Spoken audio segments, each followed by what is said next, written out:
네, 안녕하십니까. 조코피텔 조현일입니다. 자, 오늘은 NBA 가상 트레이드를 몇 가지 추려봤습니다. 제가 종종 즐겨보는 이 팬스포라는 이 사이트가 있는데, 여기는 NBA와 또 NFL 소식을 주로 다룹니다. 그리고 트레이드 제안을 하는 그런 코너가 있는데, 저도 재미로는 봅니다만 이 중에서 몇 가지를 뽑아와서 여러분께 소개를 시켜드리겠습니다. 말 그대로 NBA 가상 트레이드니까 그냥 재미로 봐주시면 될 것 같습니다. 자, 첫 번째는 레이커스와 포틀랜드입니다. 실제로 제라미 그랜트를 놓고 두 팀이 또 이야기를 나눈 적도 있는데, 지금은 또 시기가 시기인 만큼 답보 상태이긴 합니다. 자, 여기서 이제 주장하는 레이커스와 포틀랜드의 딜은 레이커스가 제라미 그랜트와 듀업 리스를 받는 조건으로 포틀랜드의 디러셀, 제러드 밴더빌트, 젤러 후드 시피노 2025년 2라운드, 2029년 1라운드 픽을 주는 겁니다. 포틀랜드는 지속적으로 제라미 그랜트는 우리가 줄 수 있는데 1라운드 픽 2장은 돼야 돼 라고 이야기를 하고 있고, 대부분의 리그 관계자들은 제라미 그랜트가 좋은 선수지만 1라운드 픽 2장의 가치는 없다. 자, 이렇게 보고 있는 거죠.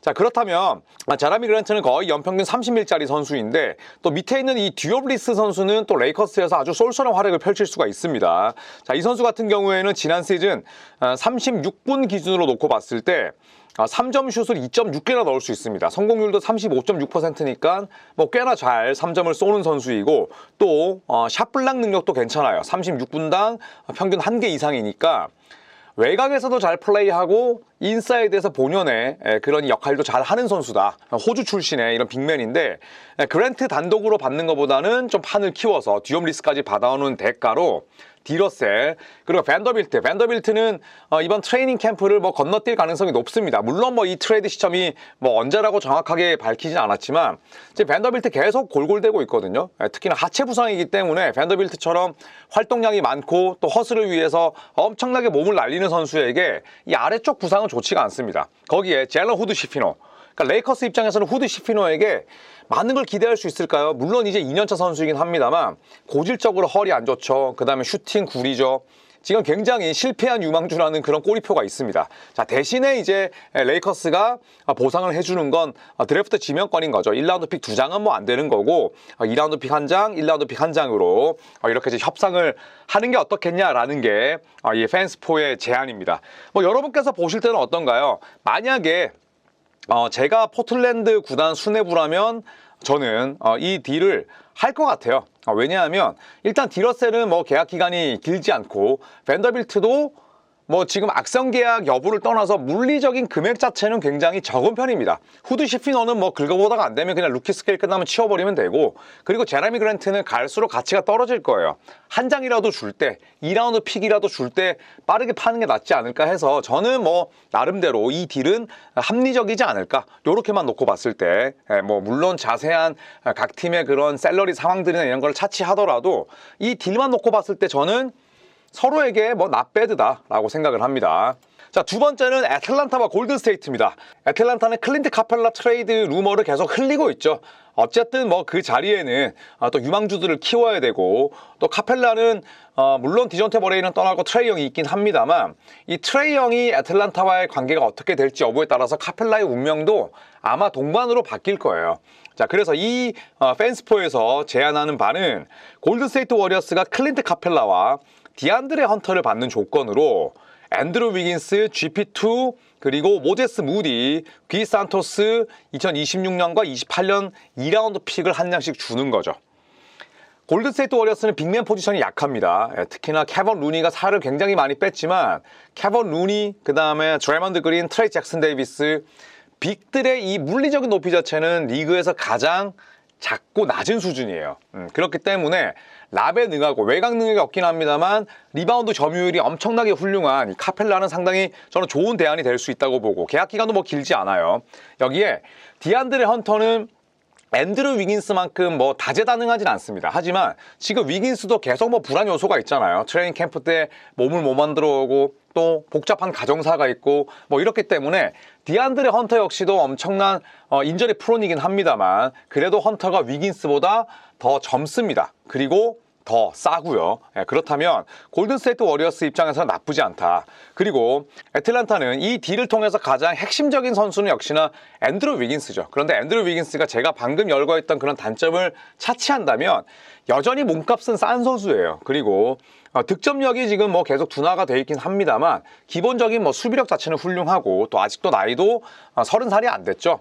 자, 그리고 GP2는 뭐 계약 기간 짧고요. 또 모제스 무디는 그냥 애틀란타가 리빌딩을 하든 리툴링을 하든 연평균 10밀 정도에 싸게 쓸 수 있는 롤플레이어입니다. 어떤 팀을 데려다 놔도 크게 모난 구석 없이 제 몫을 해낼 수 있는 선수고, 뭐 기산토스는 긁어보고 안 되면 그냥 안녕하면 되고, 2라운드 픽은 다다익선이죠. 2라운드 픽도 뭐 받을 수 있을 만큼 받으면 좋기 때문에 저는 뭐 양팀 입장에서 충분히 또 해볼 수 있는 그런 뭐 딜이긴 합니다만 성사 가능성은 높지 않을 것이다.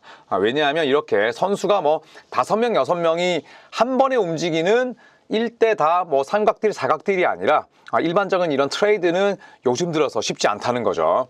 자, 그리고 세 번째는 시카고와 클리블랜드입니다. 같은 센트럴 디비전에 있는 두 팀인데 제가 뭐 비시즌 때도 말씀을 드렸습니다만 이 데리어스 갈랜드는 클리블랜드에서 지금 위치가 굉장히 좀 애매합니다.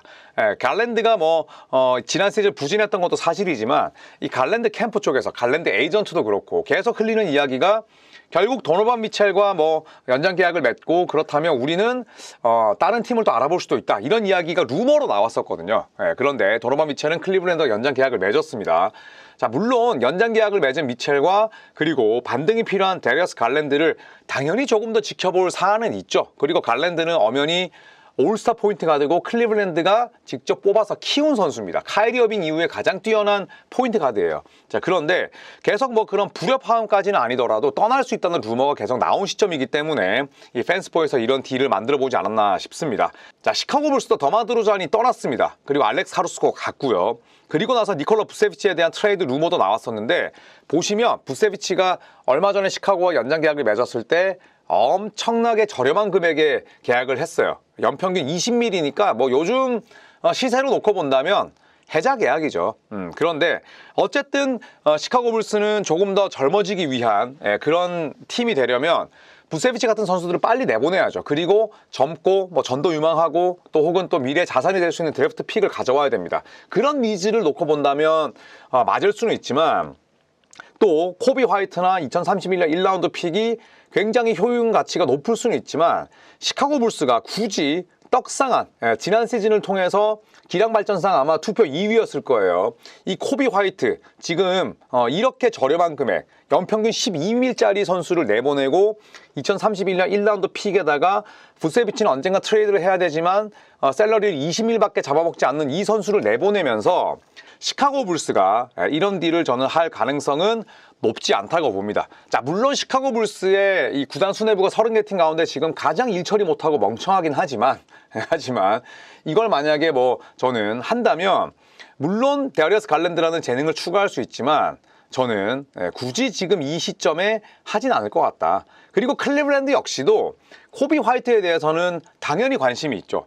2031년 1라운드 픽에 대한 관심도 있죠. 하지만 지금 닉 부세비치를 뭐 굳이 데려올 필요는 없잖아요. 왜냐하면 제러드 알렌, 에반 모블리 있는 상태에서 부세비치는 사실 잉여 자원이 될 수밖에 없어요. 왜냐하면 이 세 명이 돌아가면서 물론 48분을 맞고 또 부세비치가 이 둘의 백업으로 나서서 평균 뭐 20분, 22분 뛴다면 팀에는 도움이 되겠지만 부세비치는 아직까지도 주전으로 뛰고 싶은 마음이 있을 수밖에 없습니다. 그래서 저는 이 딜은 일견 좋아 보이지만 성사될 가능성은 저는 높지 않다고 생각을 합니다. 자, 그리고 네 번째는 롤플레이어들로 구성된 트레이드인데요. 저는 뭐 아주 빅네임들의 이런 빅딜도 재밌지만 롤플레이어들이 서로 팀을 맞바꾸는 것도 저는 흥미롭게 지켜보는 편입니다. 자, 뉴욕 닉스가 샬럿 호네츠에서 닉 리차즈를 받는 대가로 마일스 맥브라이드, 제리코 심즈 2025년 1라운드 픽을 지금 2장을 주는 건데, 이거는 뭐 저는 그냥 소설을 쓰는 거라고 생각을 합니다. 왜냐하면 닉 리차즈가 좋은 선수긴 해요. 그리고 뉴욕 닉스는 지금 백업 센터가 굉장히 급합니다. 일단 미첼 로빈슨 인저리 프론이죠. 거기에 아이제 하텐슈타인 팀을 떠났습니다. 그리고 여기 있는 제리코 심즈는 지금 보시면 뭐 르브론 수치도 좋지 않고, 그리고 큰 기량의 발전을 기대하긴 어려워요. 지난 시즌 닉 리차즈는 사실 뭐 마크 윌리엄스의 부상 때문에 주전으로 뛰었는데 굉장히 잘해줬긴 했습니다만, 닉 리차즈 같은 롤 플레이어를 영입하고자 이렇게 많은 자산들, 특히나 마일스 맥브라이드가 지난 시즌에 플레이오프에서 보여줬던 활약이 엄청났거든요.